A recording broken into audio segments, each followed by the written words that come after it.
Bismillahirrahmanirrahim. Assalamualaikum warahmatullahi wabarakatuh. Halo semuanya, salam literasi.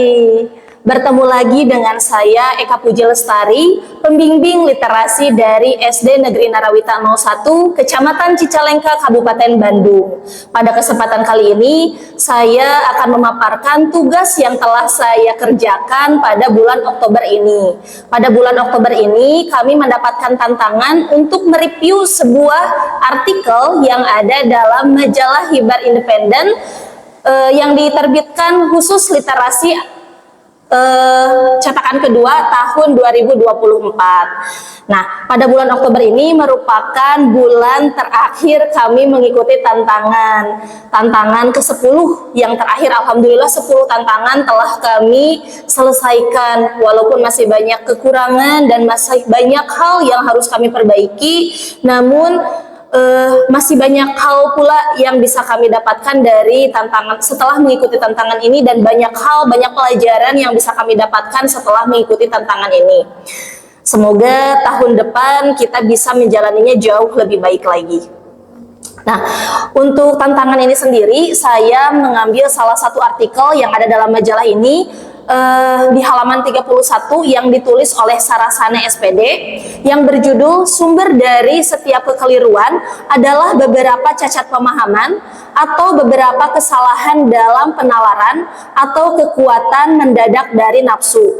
Nah, untuk teknik reviewnya sendiri, saya menggunakan teknik review AIH. Dan untuk alasan kenapa saya mengambil artikel ini, yaitu karena saya tertarik dengan judulnya, sebuah kekeliruan. Nah, kekeliruan itu merupakan sebuah hal yang lumrah kita temui dalam sebuah kehidupan. Namun, kekeliruan ini sendiri sudah terjadi sejak zaman dahulu. Namun, menurut saya semakin perkembangan zaman, terlebih setelah perkembangan digitalisasi ini sendiri, sebuah kekeliruan itu akan semakin nampak karena sebuah informasi itu bisa diakses, bahkan bisa disebarluaskan oleh siapapun dan kapanpun dan dimanapun. Begitu mudah informasi bisa didapatkan, namun tidak semua orang bisa mencernanya dengan baik, sehingga kekeliruan itu semakin bisa terlihat dan semakin sering kita temui dalam kehidupan sehari-hari. Nah, untuk isi dalam artikel ini yaitu menceritakan tiga hal yang menjadi penyebab dari kekeliruan itu sendiri. Nah, dalam artikel ini diceritakan tiga hal yang menjadi penyebab dari sebuah kekeliruan itu terjadi. Yang pertama yaitu cacat pemahaman. Sebuah informasi oleh seseorang itu bisa disalahartikan, oleh setiap orang itu bisa berbeda-beda pemahamannya. Nah, cacat informasi ini sendiri merupakan ketidaksempurnaan informasi itu sendiri dicerna oleh seseorang.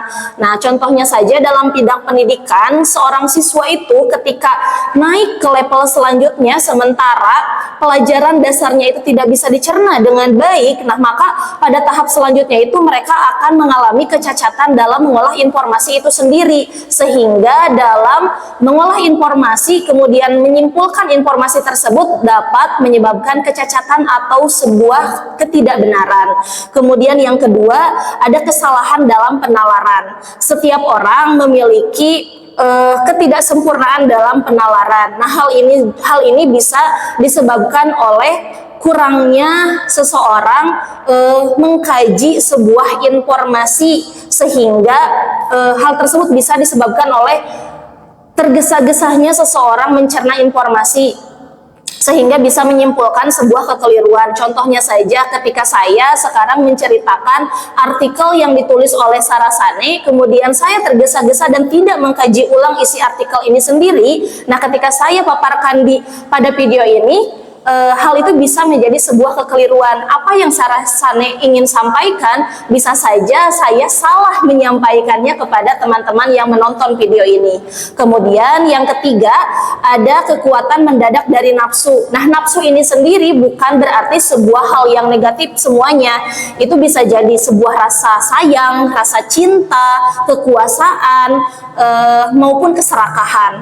Nah, bisa contohnya kita misalnya rasa sayang, rasa cinta. Misalnya kita tahu nih sebuah hal tersebut itu adalah sebuah hal yang salah, sebuah hal yang tidak benar. Namun ketika hal tersebut dilakukan oleh orang yang kita sayang, misalnya anak kita, pasangan kita, atau teman dekat kita, hal tersebut akan menjadi sebuah kebenaran. Nah, itu apapun yang dia katakan, apapun yang dia lakukan, walaupun pada